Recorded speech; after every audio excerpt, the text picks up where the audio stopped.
سے کسی کی موت آتی ہے یا ایک لمحہ پہلے آتی ہے بعد میں آتی ہے، اس کی پابندی ہے۔ جب ہمارے دنیا میں آنے کی پابندی ہے، جانے کی پابندی ہے، تو ہمیں دنیا کی جو معاملات ہیں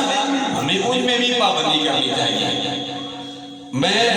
پہلے عمل خود کرتا ہوں، کوشش کرتا ہوں، غلطی ہوتا ہی ہوتی ہے، انسان پورا کوئی نہیں کرتا، ایک رب کی ذات ہے، لیکن کوشش کرنی چاہیے۔ جہاں ٹائم 10 منٹ میں بیان کرنے کا ٹائم دے دوں تو 10 منٹ بیان کرتا ہوں، یہ نہیں کہ میں وہاں 15 منٹ کروں، میں نے 15 منٹ آپ کو آدھا منٹ ہو گیا، میں 35 منٹ بیان کیا 15 منٹ، ابھی 1 منٹ باقی ہے، میں 1 منٹ میں بات ختم نہیں ہو تو میں وہاں لینے کا پڑا کے لگا ہوں، سمجھو نا، ابھی 1.5 منٹ باقی ہے، 1:13 ہو چکے، سمجھو نا، میں ٹائم سے پہلے بات ختم کر دوں گا، تبرک بھی آ گیا۔ تو باہر کیا رات کو سویا کرو، یہ بھی میں آپ کو میسج دیتا ہوں، ہمیں اپنی اصلاح بھی کرنی ہے۔ رات کو شیطان ہماری گدی میں 3 گیرے لگا دیتا ہے، صبح اٹھ کر اس کو میں ترنم میں بھی پڑھ سکتا ہوں، سارا مجھے طریقہ آتا ہے، لیکن وقت کی دامن میں گزرے۔ سرکار نے فرمایا صبح اٹھ کر رب کو یاد کرو، ایک میرا کھل جائے گی، وضو کرو گے دوسری میرا